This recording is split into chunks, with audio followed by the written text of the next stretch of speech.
Hey, Vassil, thank you for coming in to do this live chat. Good to see you. You got a great background. You've done a lot.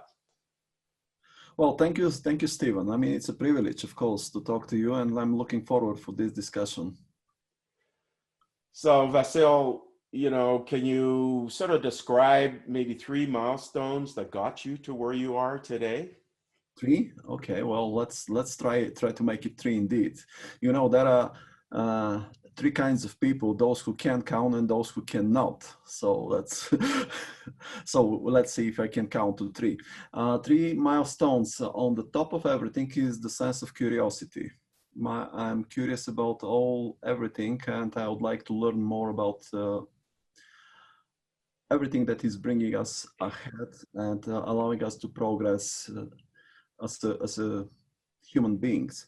And when I was a child, I was very much interested in mathematics, and this was my biggest passion. So just to me, it wasn't like for most kids, mathematics is like a Spanish Inquisition, and to me, it was exactly the other way around. So this is my very critical milestone, my absolutely incurable love in math, all things mathematical. But also I was very much interested in applying mathematics in various fields. So from time, and that's why I decided to get a hybrid degree, master degree in engineering and PhD in mathematics. Maybe it wasn't like my decision, but that's just the way it turns out. And I'm quite pleased by this kind of stuff, because usually mathematicians thinks of me as an engineer, engineers thinks of me as a mathematician, and I have absolutely no idea what the true answer is. But yeah, this is probably my second milestone, the fact that I'm trying to apply mathematics, very unusual areas of mathematics, into purely engineering designs, something I managed to do a couple of times in my career. And the third milestone is probably the fact that my major goal, one of my major goals, is to deliver this knowledge to the world. I see. So you have this love of mathematics. You're applying into different sort of engineering contexts as well. You work with algorithms and so on. Uh, those are some of the milestones in your life leading to where you are today. What do you see as some of the major applications of the work that you're doing right now? Oh, that's a great question. Well, first of all, many of the things I was trying to apply were in the field of encryption, cryptography, because this is like a combination between mathematics, computer science, and black magic. So that's something I really liked from the past, and I was trying to figure out many how to speed up specific encryption algorithm, how to solve some seemingly impossible computationally intractable problems, etc. So that's one of the things I was very much interested in. And also I'm very much interested in how do we represent information. So that's something very fundamental. Just I'll give you one example. If you ask kids what's halfway between 1 and 9, they won't give you the answer you and I will give 5. They say usually 3. And obviously there is a way our human brain computes information which is radically different than the way we implement information data processing in our computers. So clearly there is a different way of interpretation based in our brain, and this is what I'm trying to figure out, how exactly our brain works. Is our brain analog or digital? That's a big question. And there is a marvelous YouTube interview presentation by Freeman Dyson, by the late Freeman Dyson. He's an incredibly bright physicist, one of the giants of the last century, and he's, in his opinion, most probably our brain is hybrid, but mostly analog. So that's something I'm extremely interested in, how we can use these facts to make our computational devices way more efficient. I mean, because basically the way we represent data is right now based on engineering convenience, not based on the common sense or what is basically logical. And this is one thing I'm extremely interested on the field of analog computations and analog computing is doing a great job. Several new startup companies are doing phenomenal things in this area. I'm pretty positive about their developments. Also, if you just try to see what I have done in the past, one of the main things I invented, so to say, was the so-called multiple base number systems. You and I are probably old enough, I'm sorry to say so, to remember the slipsticks. Okay, something that people were using, this sometimes called logarithmic calculators. So that's a simple mechanical device. Nobody is using these things, but but in fact that's exactly what people think is our brain is doing, representing information in a encoding information in a logarithmic scale.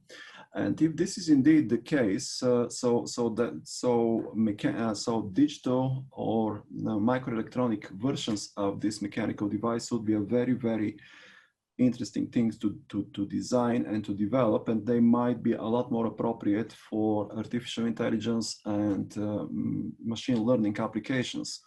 And my invention was, instead of just try to imagine a two-dimensional lipsticks, something with two sliding cursors, and just try to figure out that if we do the operations in parallel over the 2 or maybe 3 or 4 dimensions, it doesn't matter.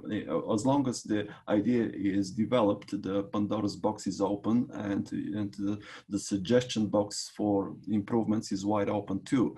So once we have this idea, we can implement this new data representation called multiple base number system in a lot more efficient way. And we managed to apply this idea with great success about 15 years ago in the fields of digital hearing aids. And now I believe it's time to apply it in a lot more popular areas these days, like artificial intelligence for hardware accelerators, etc.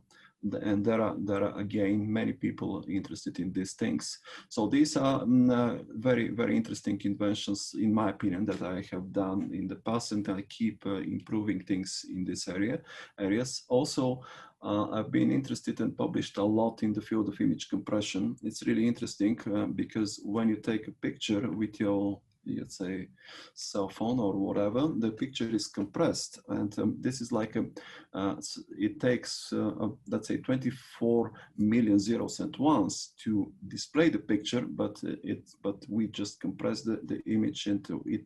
It gets way smaller, and then we do this magic compression and then decompression in a matter of milliseconds. So it has to be done very quickly, very efficiently, with very low power, because we don't want the battery to run away so quickly, and so on and so on. So all these things are something I have done over the last couple of years. Last few years, I'm also very much interested in blockchain technologies and the applications of various algorithms for consensus algorithms, new hashing functions, and stuff like that, plus purely mathematical research. So in your pure mathematical research, can you tell me some of the areas that have fascinated you or taken your interest? Well, I like questions that are extremely easy to pose, something that could be understandable to anyone. Let's say, consider for instance the factoring problem. If I give you 35 and ask you factorize this for me, you can say 5 times 7, of course. If I give you 323, maybe you can say, you think a little bit and say 17 times 19. But if I give you 1,098,413, it's very unlikely you can say, oh, of course it's 563 times 1951, which is the right answer. So finding efficient factoring algorithms that are based on a completely different principles that are known up to now is something that fascinates me, and I'm very much interested in these things. How to develop this stuff in a radically different way without the use of potential quantum computers, because we need very large scale, prohibitively large scale quantum computers from current state-of-the-art viewpoint.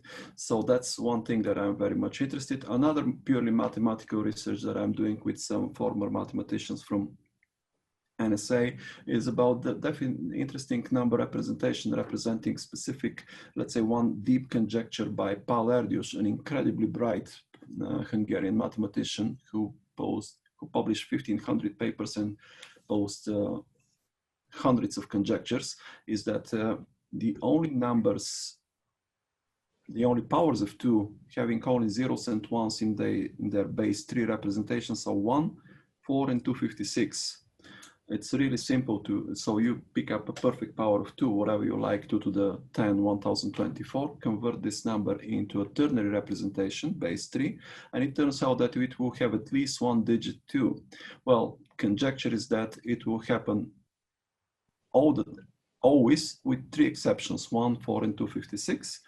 And finding a proof of this conjecture is incredibly difficult, although the conjecture can be explained to basically anyone. So we managed to make some progress on that stuff with Everett Hoey. He's right now a retired mathematician, and we keeps working on in this area. And there are other things I'm very much interested in, but they're more specific, probably more difficult to explain. But you can get the flavor. Simple problems with incredibly difficult maybe solutions, or maybe simple solutions we're just stupid enough not to figure it out. You know, you talked about a little bit about quantum computing and that you're going to have sort of a massive scaling within the quantum computing space to solve some of these problems, perhaps, right? Can you give me your view of where quantum computing is? Is it going to be commercially viable with real applications in the next 5 to 10 years, or you think it's further off? And what do you think is the best technology? Photonic, ion trap, you know, these very low temperature ones. I mean, what do you think is sort of the best kinds of quantum computing? That's a very hot question. Actually, quite. There is a lot of hype in this field, and you know that. I mean, people are trying to make a good deal of propaganda about the progress in the area of quantum computing. The thing is that it depends on what the final goal is. Now, we know that if we manage to develop, let's say, a 5,000 qubit quantum computer, we can apply Shor's algorithm for factoring and for discrete logarithm problems, which will make the entire public key encryption obsolete the way we know it today, almost entire. There are post-quantum crypto algorithms available, but that's a different story. However, the last thing I checked last night was a 65 qubit computer from IBM. This was just released literally hours ago as an information. And that's really interesting, but I believe that for the next 5 to 10 years, the available encryption systems, maybe way more than 10 years, are safe. It seems like there are a couple of articles from early 20s, mainly by Leonid Levin and some other theoretical computer scientists. They warned that in order to make quantum computing feasible, implementable, we must know the law of the physics up to several hundred decimal places, and we don't have such a perfect physical theory. So maybe there is a way to avoid this, but I haven't seen a disproof of this claims by very, very, very bright people published. So from this particular viewpoint, I believe that yes, small-scale quantum computers can be developed, and the D-Wave is doing an incredible job in that area. Google research also is doing a lot of stuff, and they claimed last year quantum supremacy based on solving a particular problem from quantum chemistry with the help of a quantum computer. With respect to the most sensitive area, cryptography, I believe that we are safe for the next at least 10 years. Have you been following Honeywell's work? And I thought that was interesting. You know, there's. I'm checking almost everything available, which is going on in the field of quantum computers, but not exactly this one. Maybe I should after the interview. or Microsoft. I mean, that's topological idea as well, right? So there are really fascinating things that they do. I sincerely hope that at some point we will solve these purely fundamental problems and we will move forward. But just take into account the the interest in quantum computing started mainly with the invention of the fast factoring algorithm for a quantum computer by Shor, 1991, published 1994. And now 30 years later, the largest number we can factorize are just, let's say, 10-bit numbers. Even the design, which is based implemented by D-Wave, is for about 20-bit number, which is not that impressive. Something certainly cannot compete with the classical computer for this particular problem, and for the numbers used in real encryption world, it's so far away. How about your view of exascale supercomputers? You know, there's one in China that's going to be released this year, which is Exascale. Yeah. There's ones coming out of the US. There'll be about 1.5, billion floating point operations per second. They're even saying over 2 as well, right? Coming up by 2023. So what are your views about exascale supercomputing and where that's going? I'm super excited about these things. First of all, it is believed that if we manage to get to 1 exascale, 10 to the 18 floating point operations per second, billion, as you said, this is equivalent to the power of human brain, and that's probably a serious claim. So that's absolutely amazing. Well, of course, these are massive computers operating with a really extremely high speed, an enormous amount of cores, and so on and so on. But yeah, that's amazing, and I'm looking forward to see what would be the next world record in this field. Just a few years ago, 10 to the 18 looked like a science fiction, and now this science fiction is already a reality, which is something very impressive. Based on that, we can solve many problems, like for example, in the computational genetics, for DNA sequencing, for protein folding, maybe massive problems in the area of quantum physics, and so on.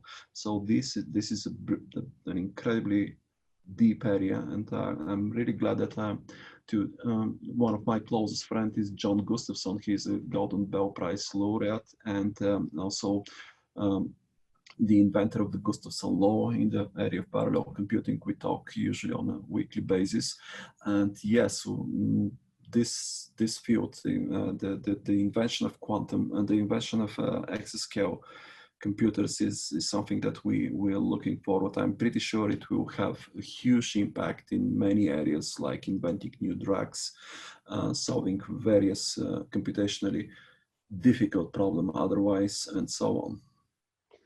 You know, there's the other aspect of, chip architecture. They're going, 7 nanometers to 5 and even 3, right? And you see these announcements from Taiwan Semiconductor, for example. There's also new kinds of chip architecture, 3D scaling.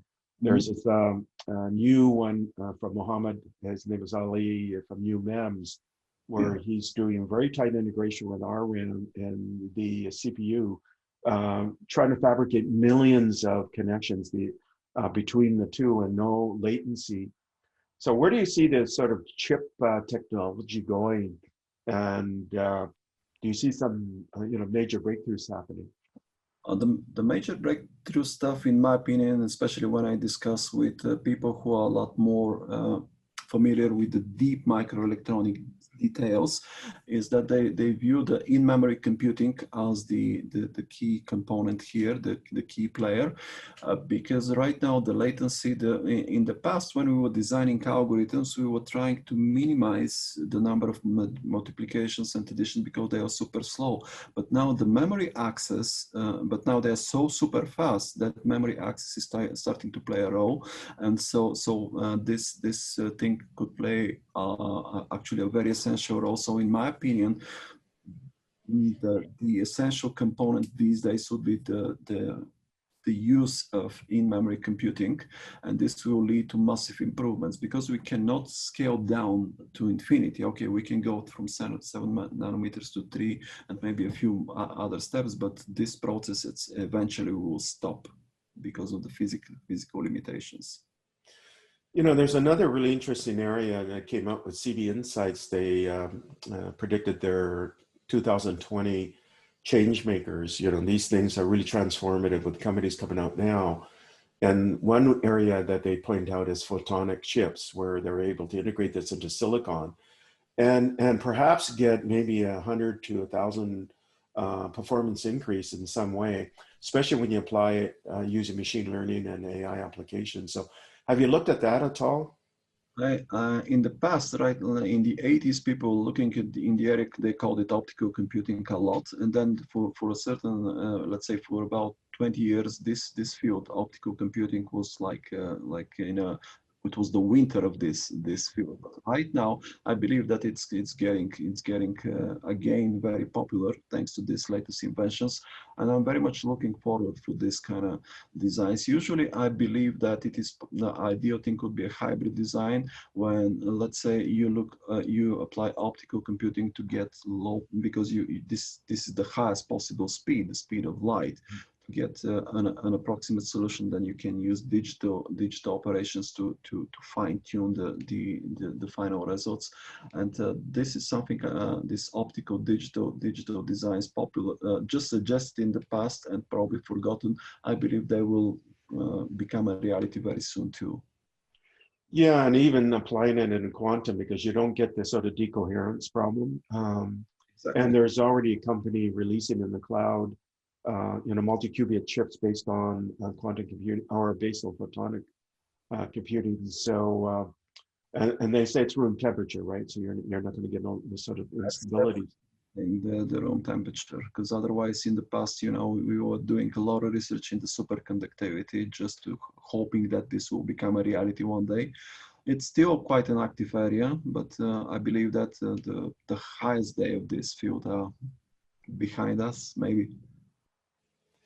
You know, you talked about the brain being analog. I find that really fascinating. So there's there's Fenwick. He's a neuro psychiatrist, and he talks about this idea that maybe the brain is a filter. There's perhaps some kind of universal property of consciousness, and the brain is a filter, just like the eye is a filter.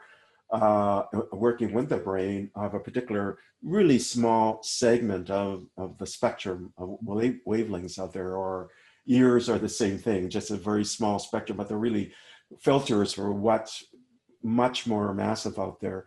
Or another idea of Roger Penrose, where he believes that there's this quantum gravity collapse, and the superposition collapse creates what we perceive as consciousness, but it's a property of the universe in some sense.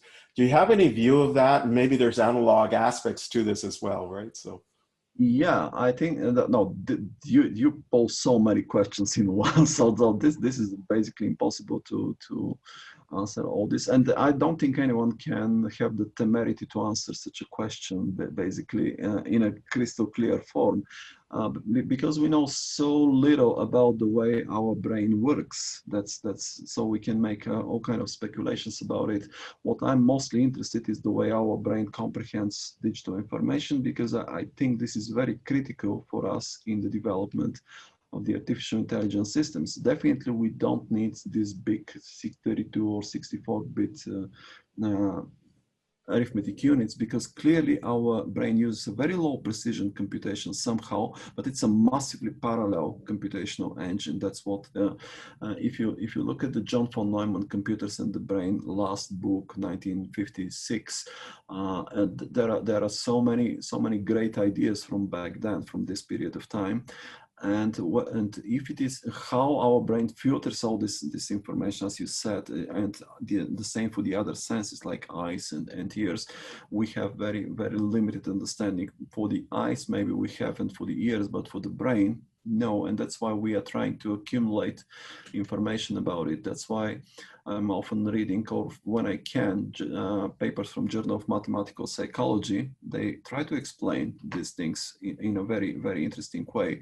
And the more I read, the more I realize that definitely this logarithmic encoding for the data is probably the most accurate interpretation of the way our brain encodes digital information, and it ought to be used in the right way for dramatic speed up in artificial intelligence calculations.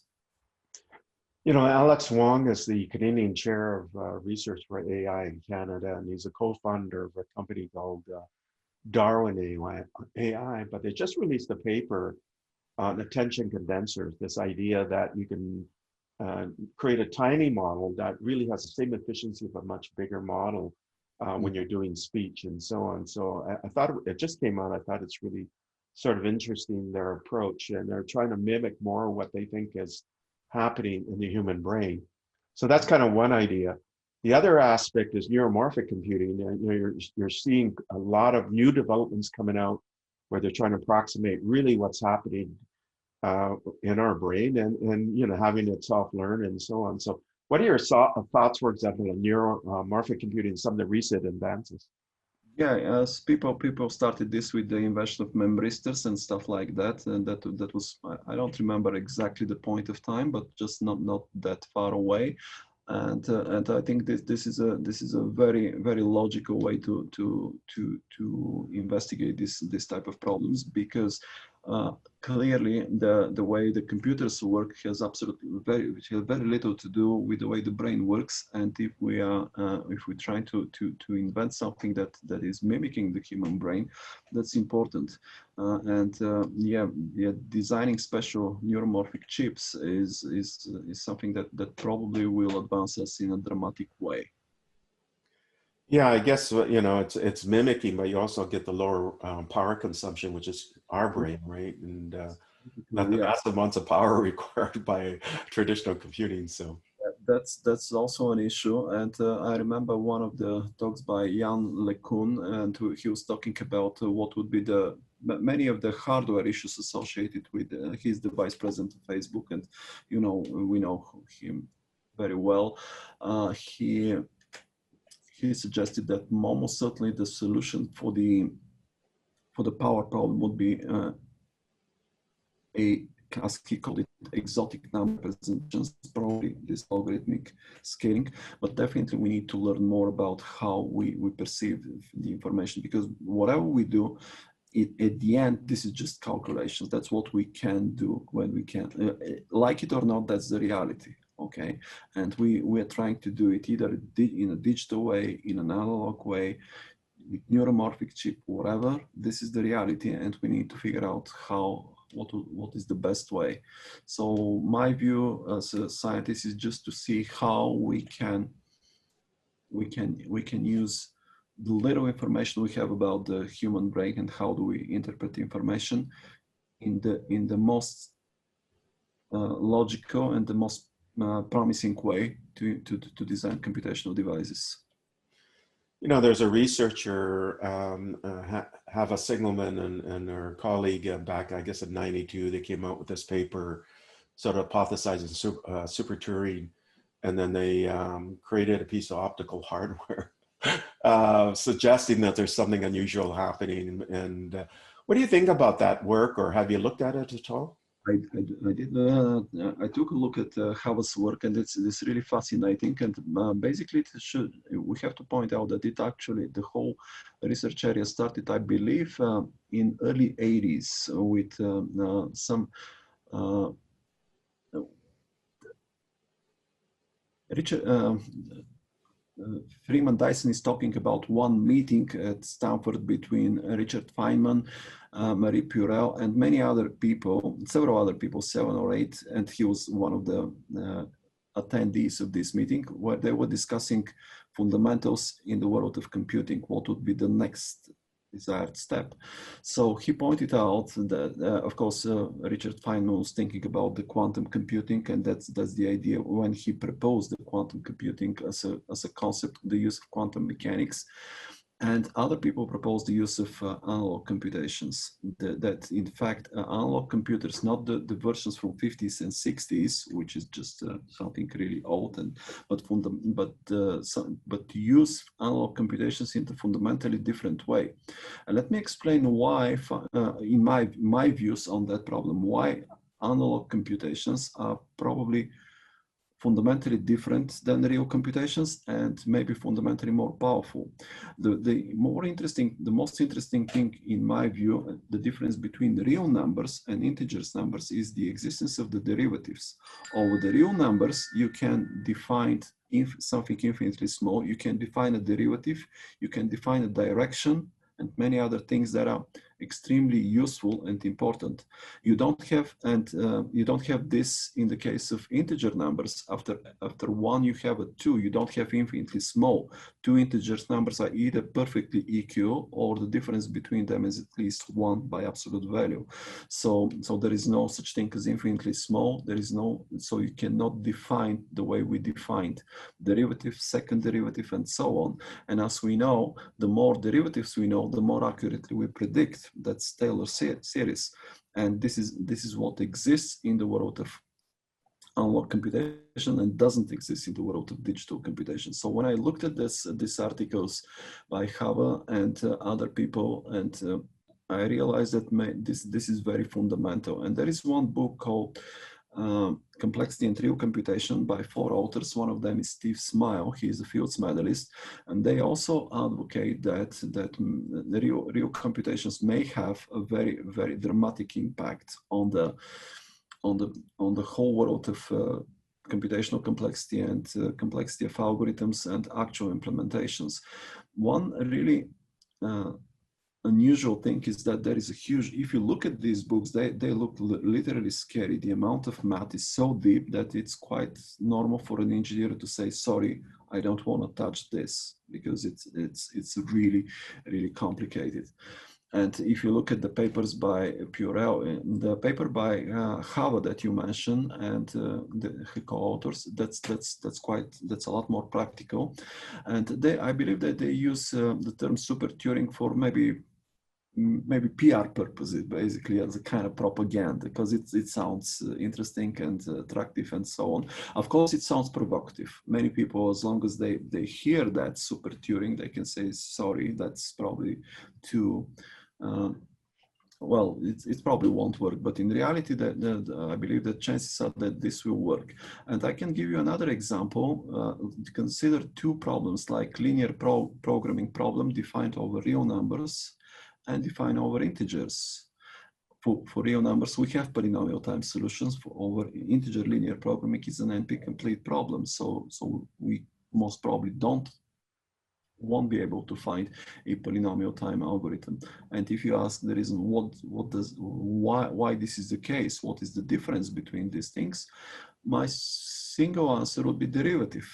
Over the real numbers, we have derivatives. We have the idea of direction, the idea of speed, the idea of acceleration, and we don't have the same thing in the case of integer numbers and in the case of any discrete sets. And that's why we are. This is one very fundamental difference, which I believe will play a decisive role in this area.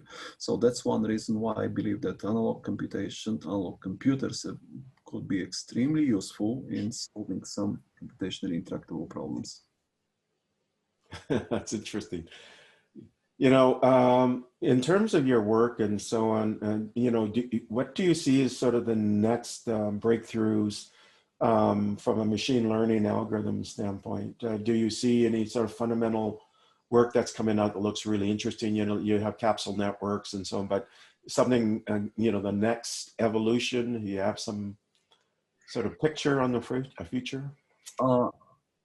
I can talk only from the numerical perspective viewpoint, because basically the model, and I know that people are working a lot in the area of learning, reinforcement learning, and so on and so on. So from the computational viewpoint, I'm particularly interested in using this specific number representations that are closer to the way our brain works, and I can certainly contribute in this area. Otherwise, I don't know exactly what will happen in this. I know there is a huge amount of works done. Anytime I have a chance, I take a look at the Journal of Machine Learning Research, Journal of Artificial Intelligence Research. They publish an incredibly deep papers in this area, so I try to educate myself what's going on. But definitely there are many things that we need to develop. But just take a look at let's say, for example, the game of chess. Now, let's say Google DeepMind developed AlphaZero, and all these chess programs that are performing in an amazing level. Just they are way stronger than the best human player. In the past, if you want to design a chess program, you ask a good chess player. He's giving you an advices. So I do this, and that, and you program his way of thinking, and that's it. It's no longer the case. For the AlphaZero, they just gave the program the rules of the game. Then the program played about 1 million games against itself and learned specific things. And after 4 hours, it was just a formidable engine to defeat everyone. So that's amazing. And the fact that we can certainly do these things is truly fascinating. You know, sometimes people say that chess is the Drosophila of the artificial intelligence, because basically all the advances in chess, eventually at some point they're becoming advances in way more wider areas of artificial intelligence. So that's something truly fascinating. How do we implement these learning mechanisms through deep neural networks or in some other ways? I'm not in position to judge. Yeah, I mean, it's quite amazing what they did with AlphaGo Zero, you know, against Go, and Go has so many kind of permutations that you know, at the time they thought it was kind of like, you know, an amazing progress, but, you know, it's been applied to everything, right? I mean, all sorts of simulated environments there. It's been applied to astronomy and detecting all sorts of patterns and things like that that couldn't be done before. It's, you know, and biomedical research, of course, and detection of different kinds of diseases and diagnostics. I mean, it's just incredible where it's heading. Now, you've done a lot of work in image compression. So on low power image compression, where do you see that area going? Oh, that's very interesting, because basically the old standards are getting to the point that you cannot get any more improvements. They are so well studied. With some of my former students, we published like a year and a half ago a paper showing that we can process like 50 billion pixels per second for the image compression, which is really impressive, but probably we are getting close to the limits. I have seen articles by researchers from Google Research showcasing that you can get a lot bigger compression ratios that we are used to with the standard methods, because right now image compression is just the use of lossless and lossy compression. It's a combination. In the case of lossy, we just lose a few bits here and there, but basically our human eye cannot detect this particular minor distortion of the image, and this gives us the big compression, the big part of the compression ratio. And there is another one which is lossless compression, adding a little bit more percentages to the overall compression.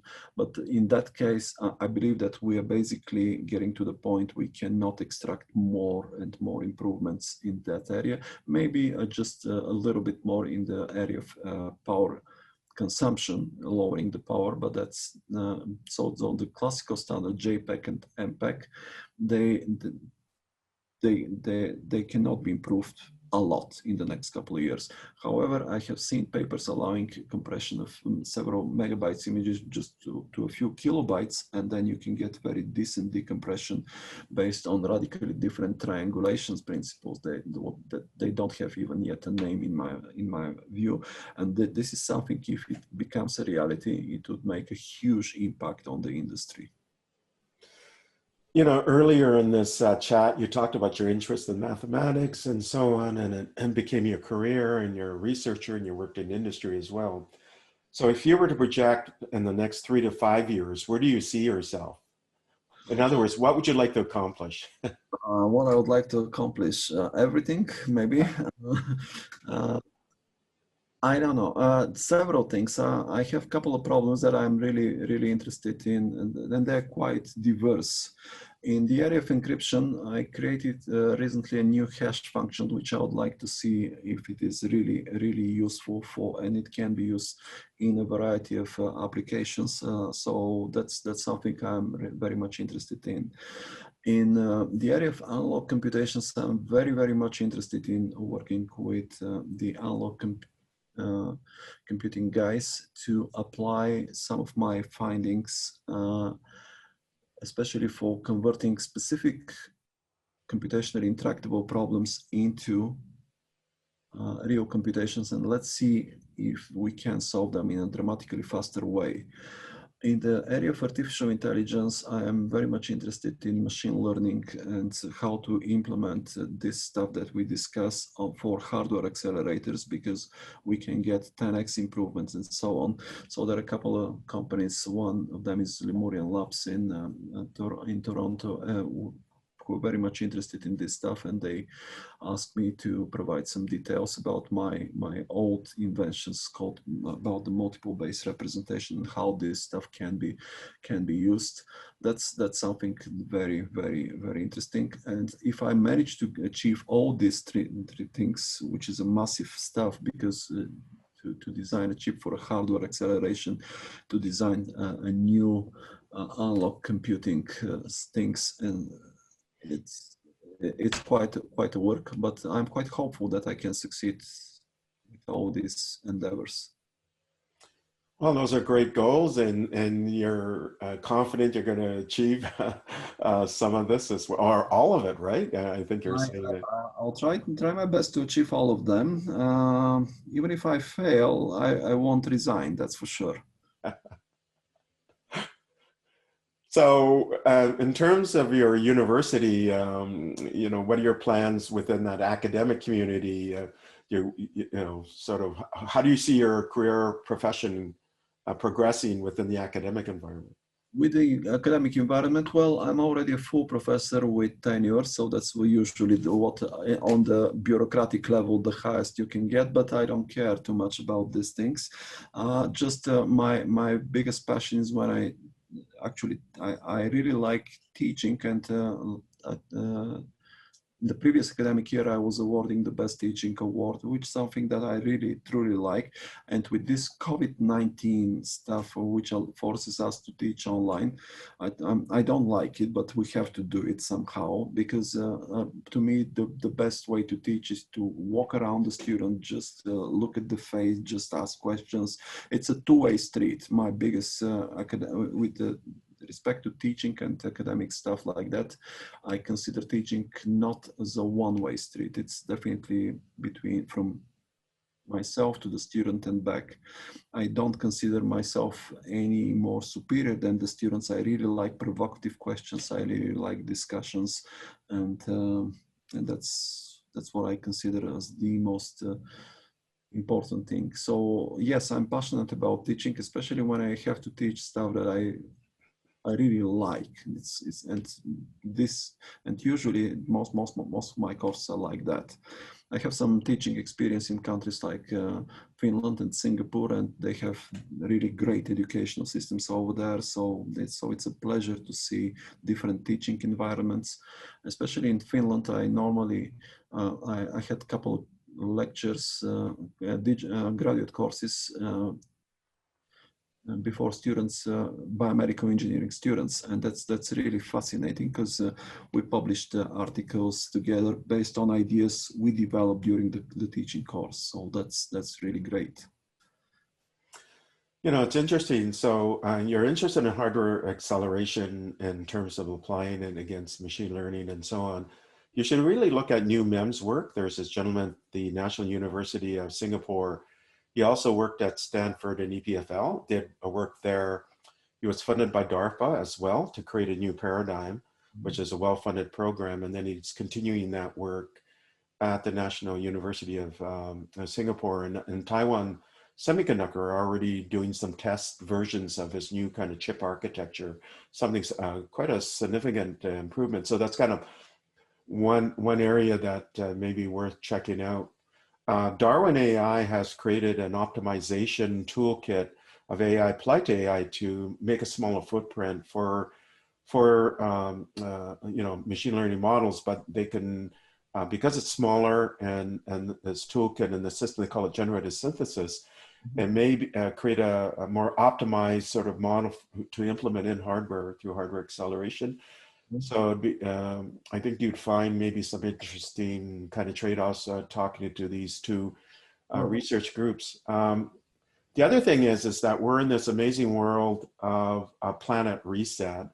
And we were already in the midst of a sort of a change because of the fourth industrial revolution, which was announced by the World Economic Forum in 2016, and that became Smart Humanity by KNVI and Society 5.0. There's just kind of this unprecedented acceleration and the use of technology across the biological, digital, and the physical. What was predicted to be sort of happening over 5 to 10 years really compressed because of the pandemic. So I'd really like to get your viewpoint. What do you think the world's going to look like as we get a handle on this planet reset and this pandemic? Is it going to go back somewhat to the way it was before, or permanent changes across government, industry, and academia, and the culture and society, and so on? Oh, everything is changing. You just if you think, let's say, get back 1 year ago, and now if you just all of a sudden you see that the current world, all of us with masks and stuff like that, that's so different. I mean, it's almost surreal. So some things will get back, some things will change forever, I believe. Maybe with respect to education, you mentioned so many things. We certainly don't have enough time to discuss all of them, but definitely I mentioned that I prefer on-site in-person education, but there are some good advantages about online education as well. You can attract many people at once to your lectures, and this is perhaps this is the future. Maybe I'm too conservative to believe that the old-fashioned in-person education is the best, but maybe at some point we have to accept that inevitably we will go to in any domain, especially theoretical domains. It's so easy to teach online. So with that respect, yes. What else? Well, basically. I'm thinking that maybe the advances in areas like computational genetics, for example, or genomics, we have to see how we can design faster vaccines and because so far we know that anytime and the next pandemic. Well, if there is a next pandemic, we need at least 18 months to develop a vaccine, and the world economy is going down the hill, which is a horrible thing. So can we do something to speed this process up? Well, maybe we can use our advances in artificial intelligence and machine learning and computational genomics to do that in a much faster way, and that would be a dramatic improvement as well. With respect to the quantum computing, I believe that problems that can be solved with small quantum computers could be affected by the latest developments. I already pointed out that with respect to encryption and public key cryptography, I believe that we are safe for the next at least 10 years, maybe more, maybe forever, but that's a different thing. Well, we're at the close of our discussion, and we could have a chat for the whole afternoon. There's just so many really interesting things that are happening right now, and it's a pivotal moment in the history of the world. I often say it's an inflection point for humanity right now, where the future of everything is going to be determined in the next 2 to 3 years. In fact, in some keynotes, I say a year, because of some of the problems and challenges are so immediate and all accelerated.